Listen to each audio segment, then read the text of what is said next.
This episode is best enjoyed with earphones on.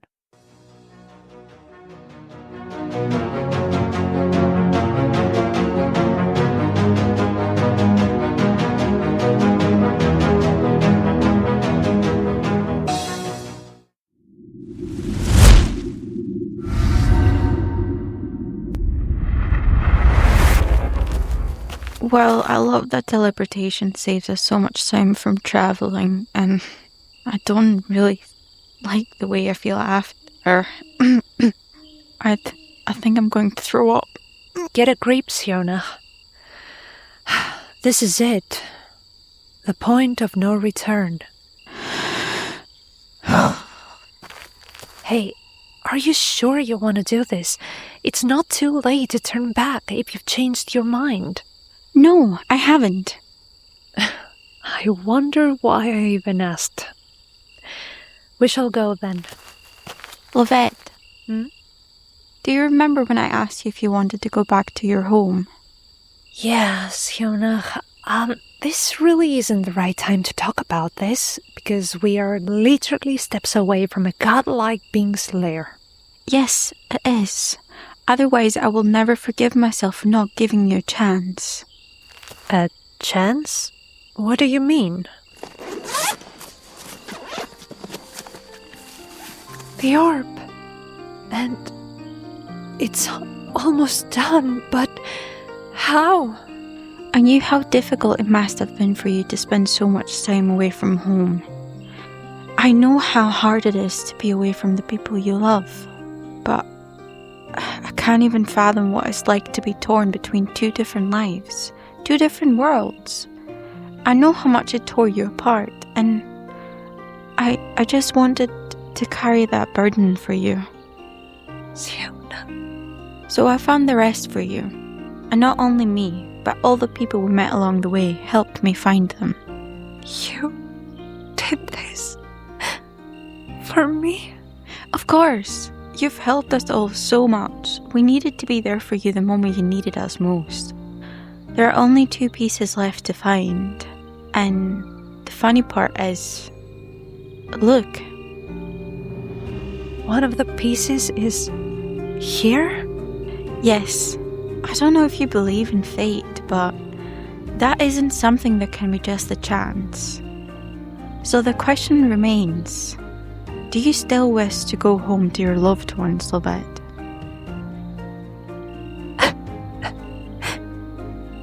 Yes. Yes. Yes. From the bottom of my heart, yes. Then let's get you back to them.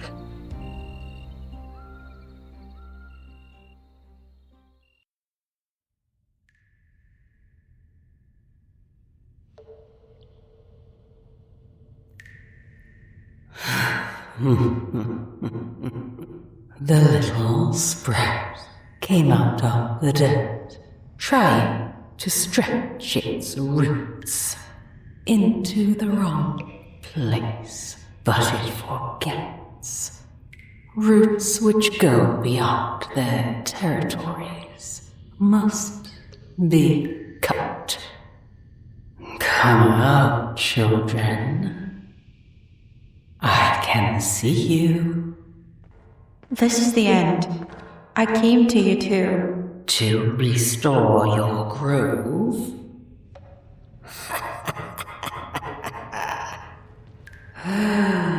I know everything about you, child. Everything you think, everything you do, everything you say. Since the moment you were born into this world. Since the moment you made my life a living hell. Since the moment you killed my parents. You destroyed my grove. Don't take it personally, child. It was either them or you. They made their choice. And now, it's time to make yours. I am not as awful as you think I am. I will let you and your friend leave this place unharmed. If you back down now, if you don't, then you can join your parents. I knew the risks, and I'm still here. One of us will die tonight. I will not rest until it happens. I will restore my grove. I will take my home back, and you can burn in hell for all that I care. As you wish. Too slow. My power. You're tiny like tin.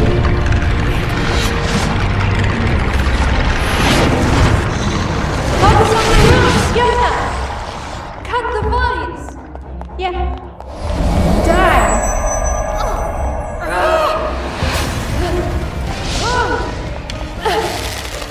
It's not what we fear. You were just children playing with dirt.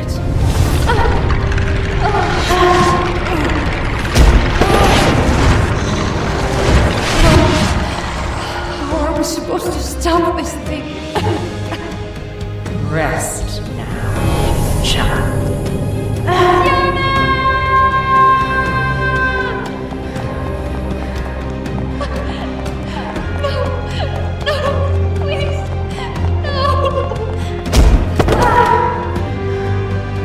Listen. Resonate. Feel. Resonate. That's it. Sionnach, let her get you. What? No. Trust me. Let her go in. Trust me. I will trust you.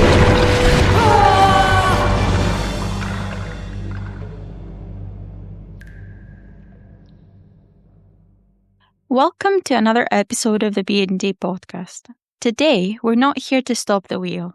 We're here to break the wheel, because a dragon is not a slave. And yes, I may be borrowing a line from the so-called Mad Queen Daenerys Stormborn of House Targaryen, first of her name, the Unburned, Queen of the Andals, the Rhoynar, and the First Men, Queen of Meereen, Khaleesi of the Great Grass Sea, Breaker of Chains, and Mother of Dragons. But we promise we're not actually diving into Game of Thrones this time. Instead, our latest obsession is A Knight of the Seven Kingdoms, and we thought there was no better excuse to blather for hours than to jump on a call and record ourselves doing exactly that. We should definitely jump straight in. And if that's okay, I'll take the lead, Val, here, because if you don't mind, I've been dying to talk about personally who my favorite character is so far. Go for it. So let's start the episode with a name. Actually, two names, Sir Duncan and Egg. Yes, the duo. The duo, the super duo. I honestly can't think of one without the other, because Dunk is this huge, kind of terrifying looking knight, and then you realize he's actually the softest, most innocent soul in the world. He's awkward and sweet and trying so hard to do the right thing always. And Egg is just so smart and so quick and so brave and so cute, and he looks like this tiny kid who needs protection, but half the time he's the one thinking 3 steps ahead of you. So what I love most is that contradiction between them, and I think they balance each other so well, filling in what the other lacks. I think they feel complete with each other. They do, and I have to say, I do agree with you. They're both brilliant characters. But my favorite so far has to be Baelor Targaryen. He feels like exactly the sort of person who would rule with dignity and honor. His loyalty to his people and to his family, even when they've made so many mistakes, that really touched me. And I'm sure that he could have saved the Targaryen dynasty in a heartbeat if he actually ruled. Mm-hmm. Westeros missed a hit there. I know. That was so sad. And of course, I have to mention my boy, Sir Lionel Baratheon. He's iconic. I cannot explain how obsessed I am with him. And yes, I am biased because he reminds me of my partner, this whimsy, fun guy who loves his wine a bit too much. But I feel that if he survives, he's going to have an important role in the story. And he's possibly, but not yet confirmed in the books, the great-grandfather of Robert, Stannis, and Renly. But since I mentioned the connection there with Game of Thrones, how important do you think knowing the lore and history of A Song of Ice and Fire is to enjoying the story? Does knowing what eventually happens to certain houses or bloodlines and add tension or take it away? What do you think? You know, this is actually what I love about the series, that you really don't need to know anything about Game of Thrones to enjoy it. Like, you can just start it without ever watched anything Game of Thrones related, and it still can work because the story stands on its own. The characters carry it very well, and you still get all that emotion and tension without needing all the lore from the previous series. But if you do know the world, then it just a huge bonus hype, actually, because you catch details, names, tiny references, and you're always like, oh, yes, this is it, this is that. But this is all just extra points, nothing more. And I really appreciate that because it feels so welcoming instead of intimidating to start. I do agree with you, but I will say that the lore is really, really dense. And I do think that this puts some people off in general. And I remember that from when we used to watch Game of Thrones, when it was at its peak. A lot of people struggled with the million different characters and storylines mentioned. It can be quite difficult to keep up. For me, though, and I think for both of us, it's our bread and butter. For sure. I do love digging into the lore, especially the little details that are mentioned but not explained. If something's referenced even once, I want to know everything about this. Back in the day when Game of Thrones was big, I was like a sponge trying to absorb every information I could, especially for the Targaryen bloodline, because that was my hyperfixation at the time, let's say. And I feel like I'm doing the same again now with A Knight of the Seven Kingdoms. It's been ages since I read the first book. So connecting the dots all over again, it feels so exciting. But sure. I also wanted to discuss about something a bit more serious. We had this discussion before, but we're going to have it again and see again. what we think, especially after finishing the season. How do you feel about the way violence is handled here compared to Game of Thrones? It honestly feels like the good old early seasons of Game of Thrones again. This brutal and shocking Game of Thrones kind of style. It's violent, it's uncomfortable, sometimes it's way, way too disgusting. And to be fair, that's exactly what you expect from something that comes from George R.R. Martin's world. So, Val and I were talking indeed about this the other day, and we were like, have we become softies? Because there were scenes where we literally had to cover our eyes because it was way, way, way, way too brutal. But, you know, that's the point. That's the world. We can flinch and still appreciate how well it is directed.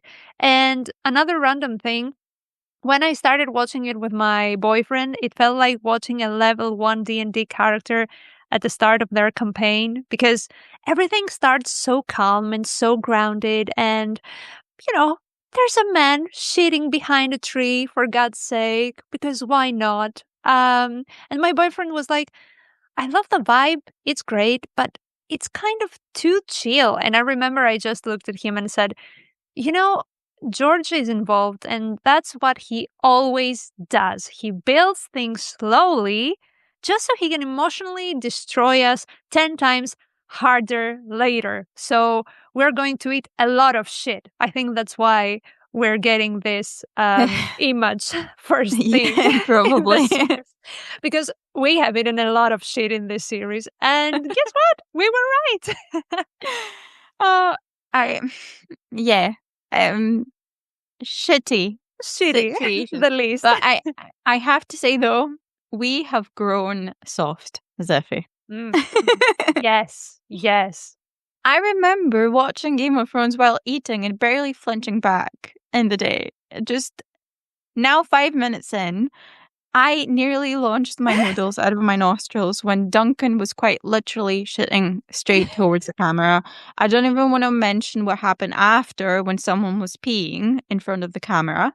And then Sir Arlan showing us exactly all yeah. the majesty, all his majesty. Yeah, I really don't know what's changed, but I'm definitely more sensitive these days. And especially for some reason, especially with horses and animal scenes in general, but horses specifically. I know that they're not actually harmed, but even the idea of it makes me furious. And I feel like I want to have a word with George R. R. Martin himself for many reasons, but that reason as well. Mm-hmm. Yeah, the scenes are brilliantly done. Okay. The fights almost feel choreographed like a dance. Brutal but amazing. Just please stop hurting horses. I will rage. I don't think they're hurting the horses. I don't. Acting like they're hurting horses. Come on.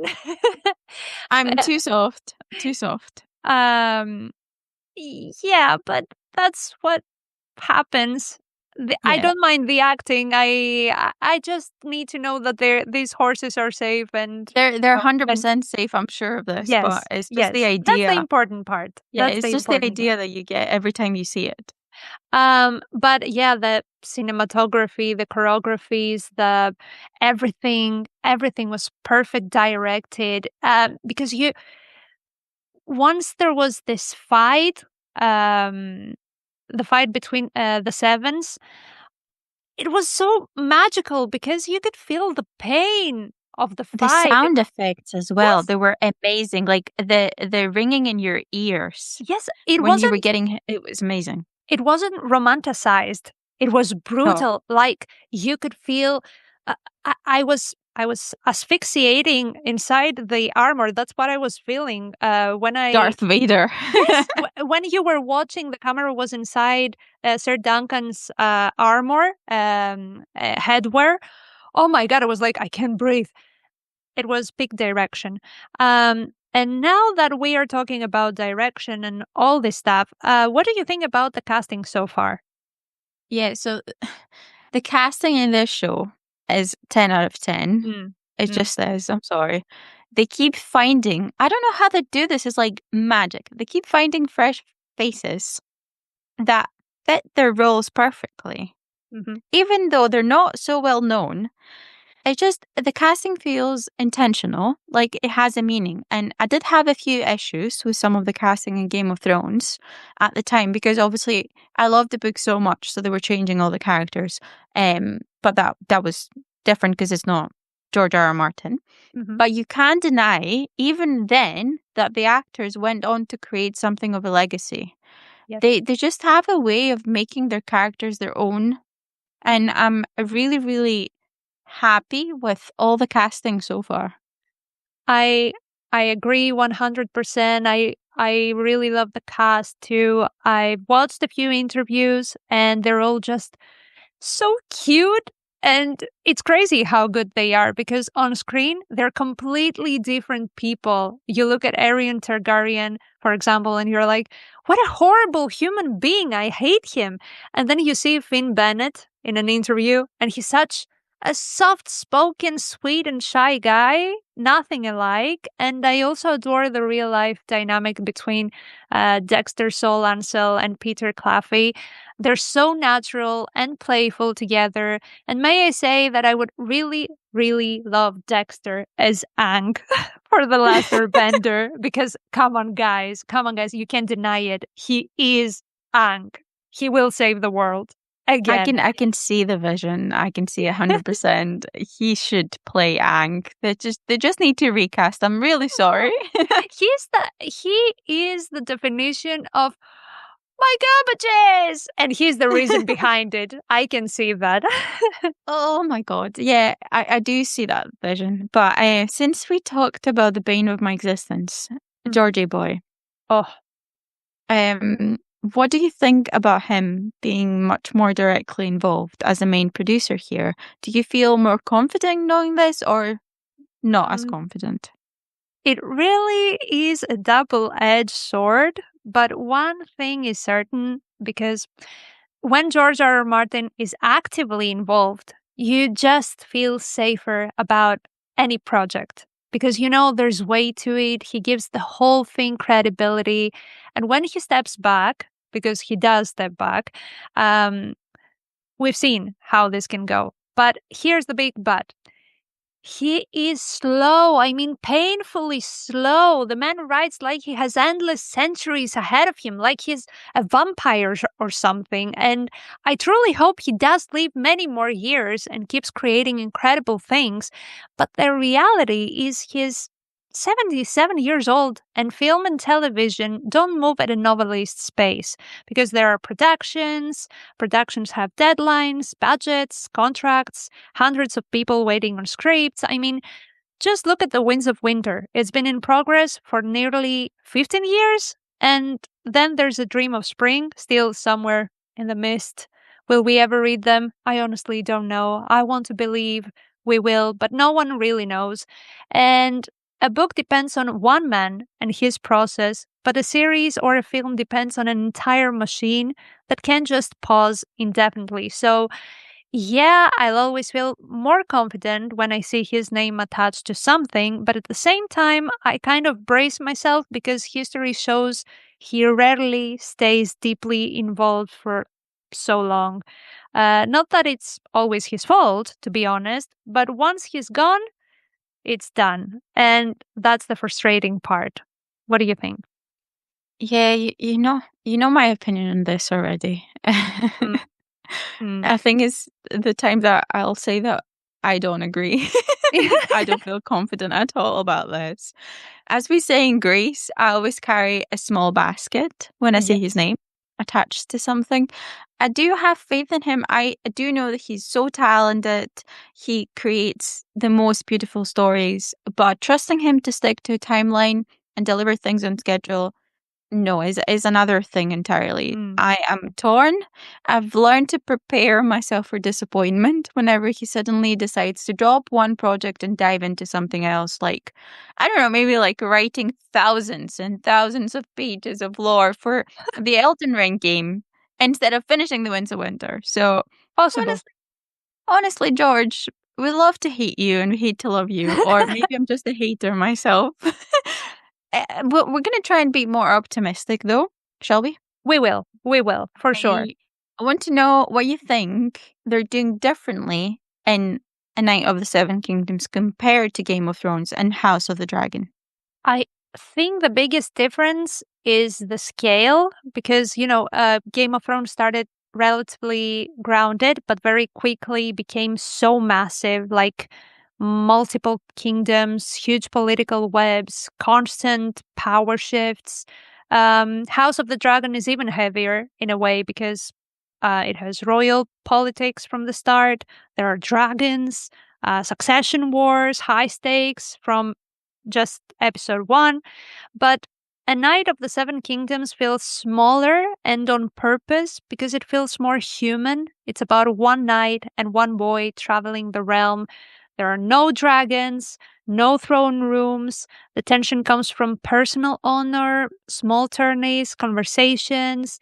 And I think that lets the series to breathe more. And that's very refreshing because it doesn't try to outdo the spectacle because you can see that the brutality is still visible, but it feels closer, it feels more personal, and it's like we zoomed in on a specific story of these characters through the chaos of Westeros instead of zooming out like we usually do. Yeah, I can see what you're saying. I agree with you this time. It was just we also know, because this has been said by George R. R. Martin, it's much closer to his heart, that story. Yeah. It focuses on knighthood and the idea that the world still needs people with honor, people willing to sacrifice themselves to earn respect and protect the weak.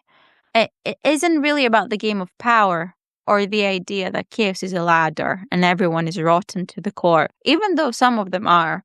Mhm. It's like a story about holding on to faith in humanity, even in a world that constantly tries to prove you wrong. And there are many rotten to the core characters There in are Game of many of Thrones. them, yeah, for In sure, but Westeros. no Sir Lionel. So I heard the other day that they're saying that they will be doing 15 seasons if they 15? can. Yeah. What? First, I think I read somewhere for 10, and then the producer, I'm terrible. I don't remember his name. Ira, I think. Um, that he said that he wants to do 15 seasons. The first 4 or 5, they would be about Egg being a child, and then about Egg being an adult, blah, blah, blah. So, based on what we know so far, what's your early prediction for how this series will be remembered within the Song of Ice and Fire franchise? Talk about optimism. Yeah, 15. 15 seasons? 2 years for each. Actually, 15 seasons with Martin? Yeah. Yeah. That doesn't sound realistic. That sounds too good to be true. But, well, in a utopia, if they stayed faithful to the spirit of the books and keep that intimacy, A Knight of the Seven Kingdoms could end up being remembered as basically the heart of the whole A Song of Ice and Fire universe. It won't be the biggest, for sure. It won't be the loudest, but it would be the most quietly beloved. So I think if they don't rush it and don't artificially inflate the scale, it could grow really, really beautifully. And it's also safer since the source material is actually finished, and that gives it the advantage that Game of Thrones eventually didn't have. So if they do it right, I think fans will say years from now, we'll be dead by then. But Game of Thrones was the phenomenon that changed TV series. House of the Dragon maybe was a tragedy. Take it as you like. Still Is a tragedy, and that the Knight of the Seven Kingdoms is the soul. And I also just really need to see characters with actual values. I mean, honor, determination, loyalty, people who genuinely try to do the right thing even when it costs them something. And that's why it feels so refreshing, because in a world full of Mad Kings and Cerseis and Joffreys and Ramsays and Aemons, suddenly you get Dunk the Tall, you get Egg, you get Baylor, not just men in armor, but men who believe in something and fight for something. Yeah, just to mention that I had to Google his name just to make sure that I will tell people. His name is Ira Parker. Yes. That's the co-producer of the show with George R. R. Martin. But as you know, I'm gonna stick to being my usual negative self and Come on. say that I don't think that this will be the case of doing 15 seasons. Fair. 100%. The source material isn't long enough to do 15 seasons. Mm-hmm. If they try to stretch it that far, we're going to have another Hobbit trilogy. And no one likes that. So I think if they did 4 or 5 seasons, that would be more than enough. Let's say 6, 7 max. If done properly, it would probably be able to reignite that spark that we felt that we lost with House of the Dragon and Game of Thrones. And it will definitely, I agree with you, will become the soul of A Song of Ice and Fire. Yeah, I sound really bitter, but I am, dear George. I'm so bitter. You can sue me if you want, but I do hold grudges. And I have to say, she does hold grudges. I found out a few days ago that there was something leaked for the House of the Dragon. Mm-hmm. So I'm not going to spoil it for anyone or for you, Zephy, either, because I don't know if you're going to keep watching it or not. But if this happens, people who are chronically online, they have seen it. If this relationship starts in that way, I'm out. Okay. That's just me. I'm going to be cryptic today. I guess it's something that is not Martin's approved. It's a forced love interest situation going on, and I don't even know why they're doing this. Yeah. I hope it doesn't. I hope it's not true, because it's a leaked thing online, so it might not be true. Well, we've seen the ending of Game of Thrones. Everything's possible, to be honest. Yeah, I think I have erased it from my memory. When Martin is not there, I mean, he's slow, but he has taste, and he is a great writer.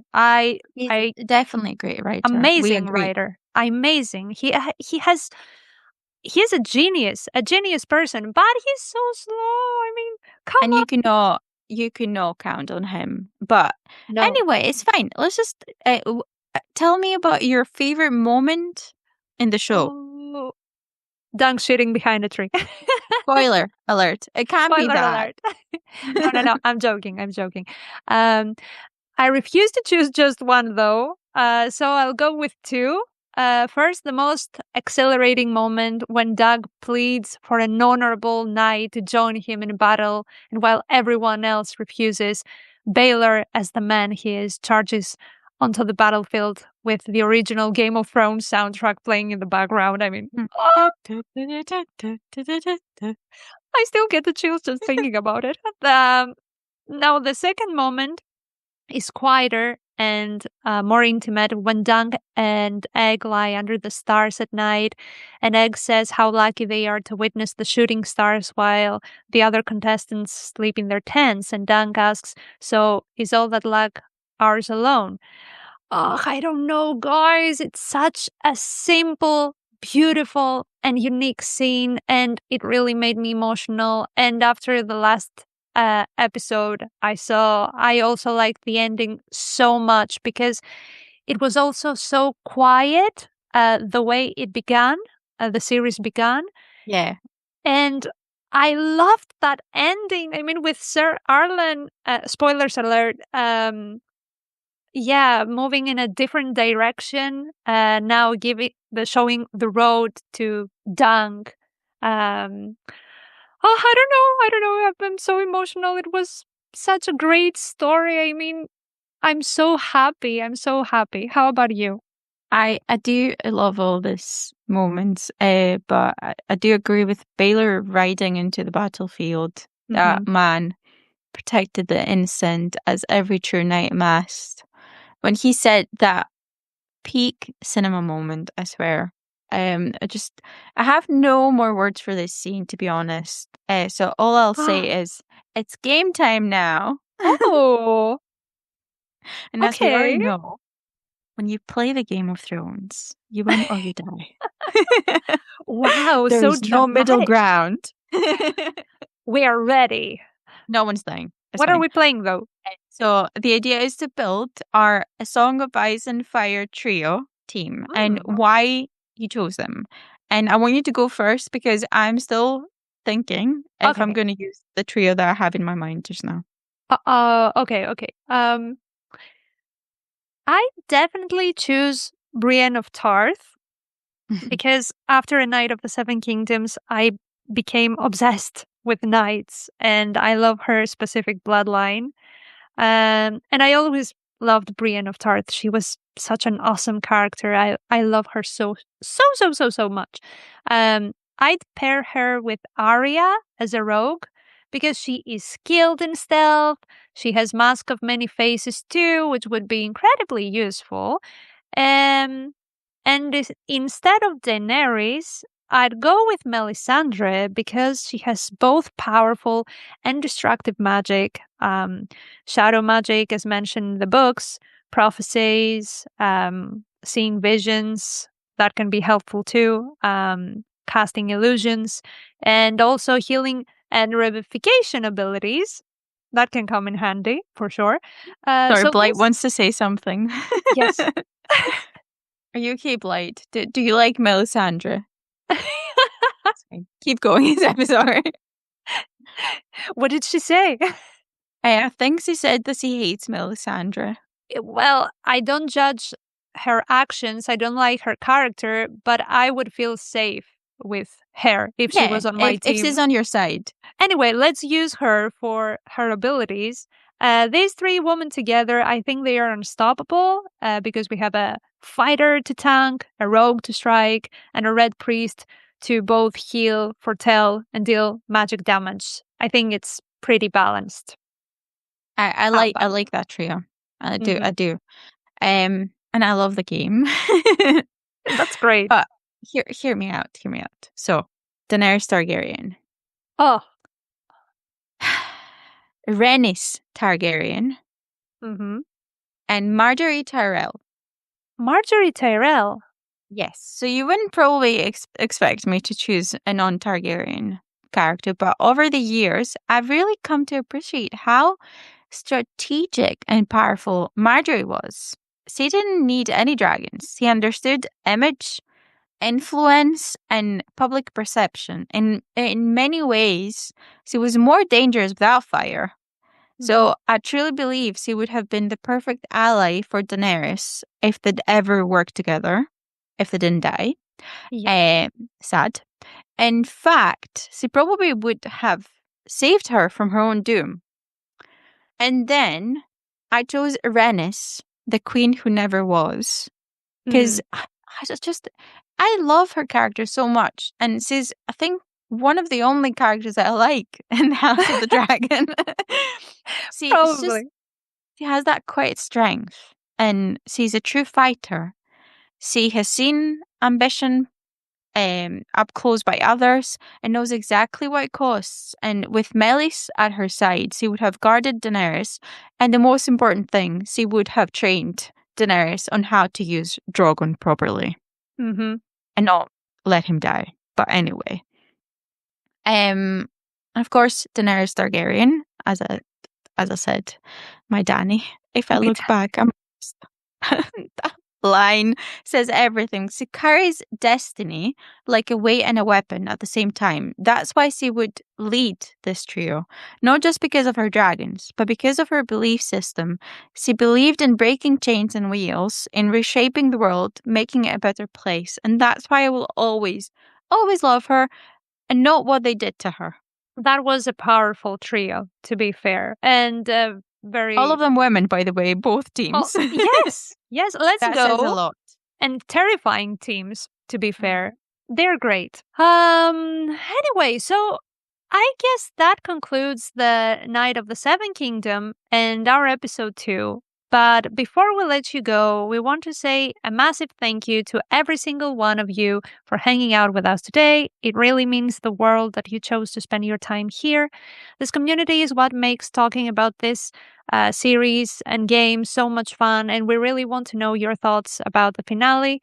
Come find us on the socials, and if you've watched the series, tell us if you enjoyed it too, and share with us your favorite moments.